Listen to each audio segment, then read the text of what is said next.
Hi, this is Tommy Hall with MathNook.com, and I'm here to give a few tips and techniques you can use to complete the levels in the MathPup draw coordinate grid game.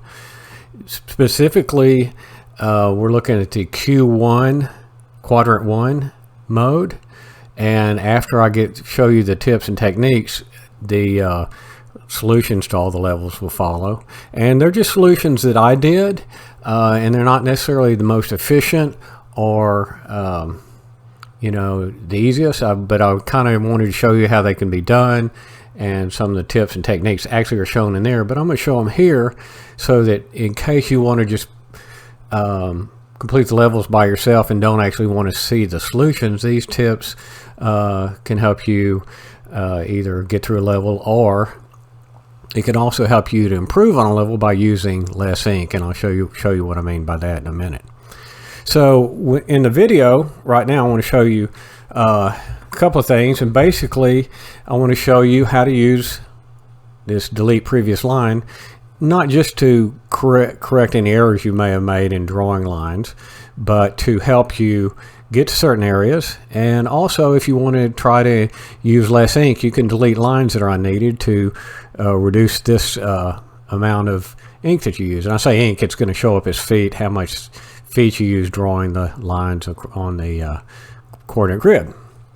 Also show you how that MathPup can go almost vertical, but he can do some very high angles, almost nearly vertical, and I'll show you how that works. But first, so to set this up for something, I want to show you how you can use a delete line to use less ink later on. What I'm going to do is go ahead and draw a line across the bottom, and it will be the first line, and the reason I do that is such that any previous line that I delete will delete everything but this line.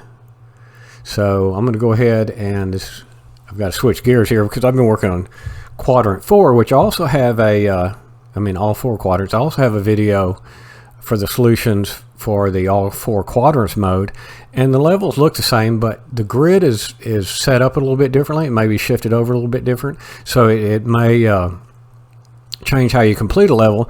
And also, you may want to look at those solutions just to see how they're solved, because I didn't necessarily do it the same on both videos. There's, like I said, there's solutions for Q1 that follows this portion of the video, and then there's another video for all 4 quadrants mode, and that will be showing how the solutions, some tips and techniques for all 4 quadrants, as well as the solutions for all 4 quadrants.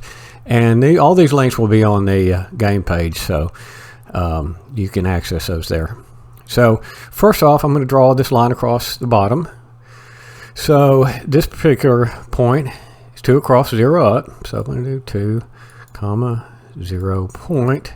Another thing I want to show, and I'll show in a minute, is that you need at least 2 points to draw a line, but you can also use 2 or more points, so that's 3, 4, 5, however many you want, and click the draw button, and that'll draw a line between the points as you created them. And all that does is it makes it a little bit easier and quicker to get through a level, because you have to do less points, and I'll show you that in a minute too. So 13 across, 0. Let's go ahead and plug that in.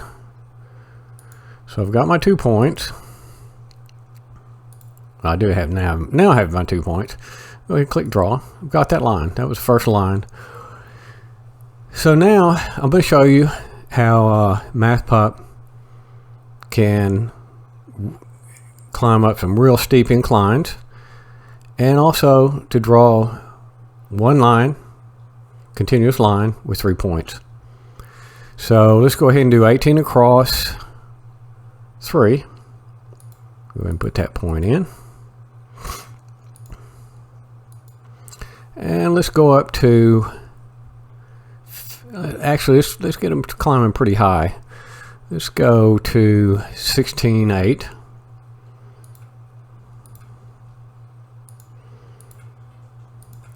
And let's go ahead and pretend like there's a bone over here, or actually let's pretend like there's one right here. So I'd have to draw a line at least to here if there's one here. Actually, I could do it there and fall, but let's go ahead and just say there's one up here, and for some reason I need to draw a line over here. But actually I'm going to go ahead and go across 0 across 8.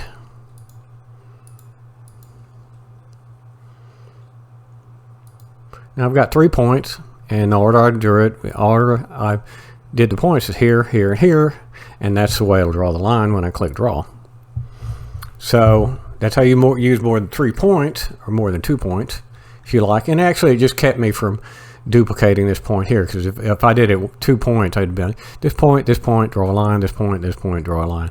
So save me a little bit of drawing a little bit quicker. Now MathPup, if I just click up, I'm clicking the up arrow or this. You can also do the W key, A and D to move right and left, the W key to move jump, but I'm using the arrow keys.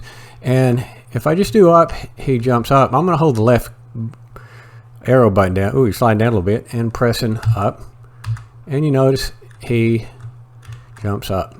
One thing to note is if you have a slide incline, MathPup can walk up by doing the right and left arrow. He'll walk down now, but the only thing I want to know, you should note, is that when he travels like that, he gets a lot of vertical movement,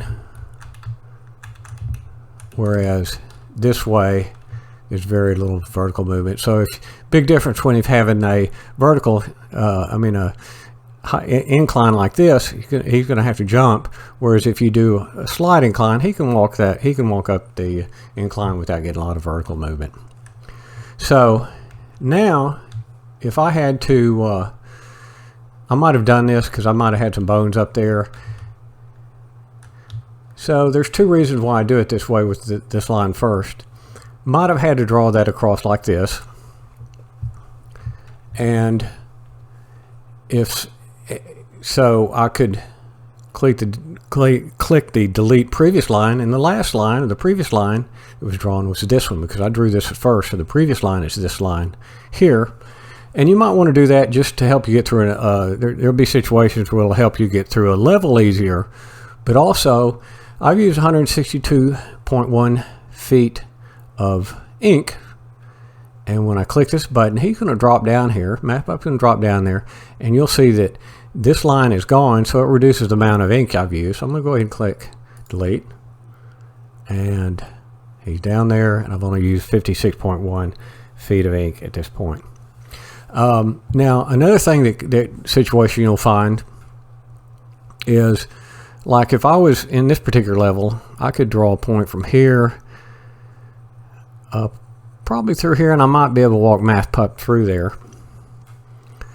But a lot of times there's situations where this will be the edge of the grid, so you can't go past here and say these were all moved over here, where this edge here is right here. I couldn't come from this way. I'd have to come up here, and so I couldn't draw anything from here past this line.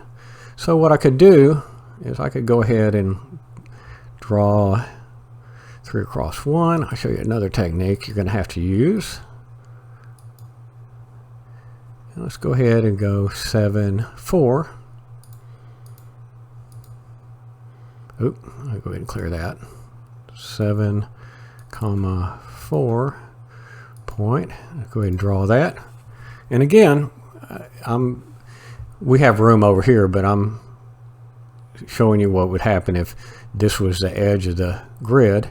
You couldn't go over here, so you'd have to go 6, 5. I'll show you how that. And let's just do 0 across 10.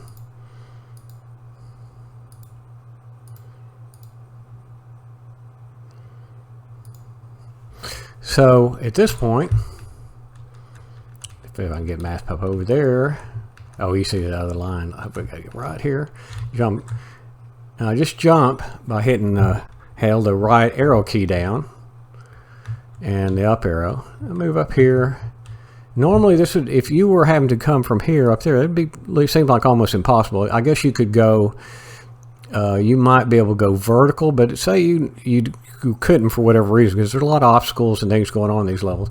You could do like this, and there you go.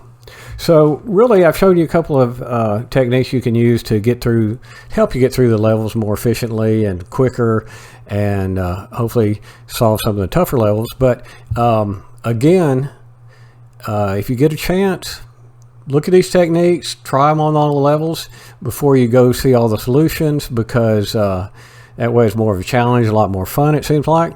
But if you get stuck and you need help, just keep watching the video, because right now we're going to go ahead and play all the solutions. Before I go, I'd like to say thanks for watching. Hope you have fun with the game.